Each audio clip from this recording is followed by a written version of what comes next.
Yokai make up the majority of urban legends from the Edo period. Whenever something mysterious or unexplainable popped up, it was usually attributed to a yokai of some kind, but they weren't the only things lurking in the dark corners of old Japan. Edo had its fair share of ghostly hauntings too. One such tale is that of Okiku, but not the Okiku you're likely thinking about. This one was born in what is now Ibaraki Prefecture, and she has the sad honour of being haunted not once, but twice, and neither by any fault of her own. The tale of the unfortunate hauntings of Okiku begins a generation earlier. A farmer by the name of Yoemon got married to his second wife, Osugi. Osugi already had a daughter from a previous marriage. But this daughter, Suke, was hideously ugly and her legs didn't work either.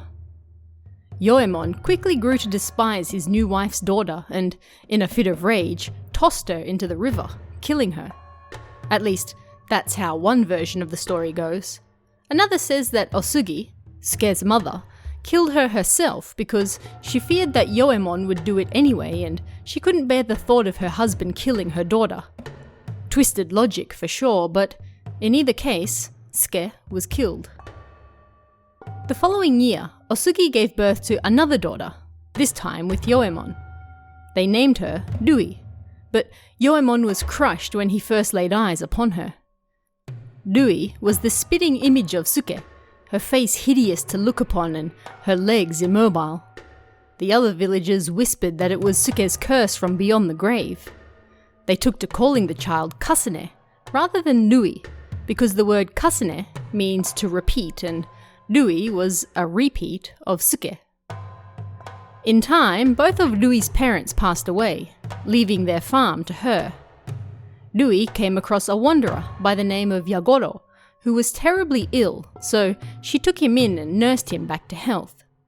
Yagoro was a handsome, beautiful man, and he quickly set his sights on Dui, or rather, Dui's land. For Dui grew up to be hideously ugly as well, but in possession of some rather wealthy land. The couple got married and Yagoro took on her father's name, thereafter going by the name of Yoemon. Yet he couldn't stand to even look at his new wife, and quickly devised a plan to kill her so that he could move on to his next wife.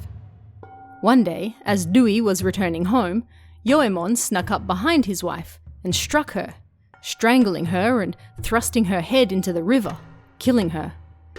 He disposed of her body in the water and told the rest of the villagers that his wife had had an accident. Nobody suspected a thing. He was in the clear. Or was he? Yoemon remarried, but before long his new wife died.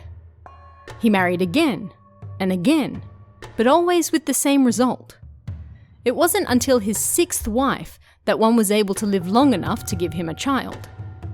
Yoemon's daughter was born, and they named her Okiku. Okiku was beautiful and everything Yoemon could have wanted from a child. Yet when she grew up and got married herself, the strangeness began. An evil spirit possessed her, and Okiku began foaming at the mouth, twisting and turning on the ground as she moaned in pain, her limbs twisted in unnatural directions. Okiku's new husband ran to her father, terrified, and when Yoemon arrived, Okiku accused him of all sorts of atrocities in a voice that wasn't her own. "You are the villain who killed me," she spat. Confused, Yoemon reminded his daughter that she was still alive. To that she replied, "I am not Okiku. I am your first wife, Dui." Dui's spirit informed Yoemon that she killed each of his new wives in revenge for what he had done to her, and after she was done putting his daughter through hell, she'd kill him just like he had done to her. Yoemon begged his dead wife for forgiveness, but she continued to torment Okiku day after day, night after night. In the end, Yoemon and his son-in-law summoned various mountain priests and shrine priestesses to exorcise the spirit, but nobody was able to help his daughter. Dui was too strong.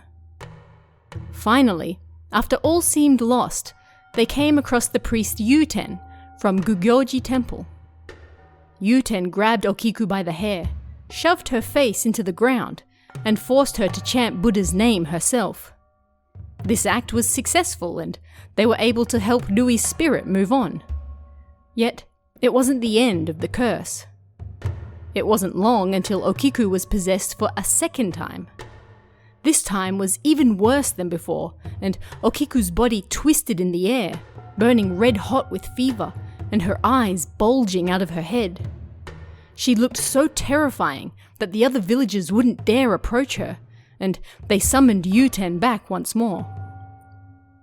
"Who are you?" the priest asked. "I am the child killed by the previous Yoemon, Suke," came the response from Okiku's mouth. Suke informed them of the wrongs done to her by her mother's husband, and how she died because the previous Yoemon found her hideous to look at. As such, when her mother got pregnant with Yoemon's child, she cursed the child to be as hideous as she was. Yet, Yoemon couldn't kill his own child and raised her to be his successor. Unfortunately, Dui, or Kasane, as the other villagers called her, would grow up to face the same fate as Suke as well, repeating, as her name suggested, the tragedy once more. Both of these spirits then possessed poor Okiku, who ultimately had nothing to do with either of them, other than her familial ties to the second Yoemon, the man who repeated Suke's tragic history with her successor, Dui. Yuten was able to help Suke move on, and finally, it seemed, all was well. Okiku's story became famous countrywide, and over the years it has been turned into numerous plays and even movies.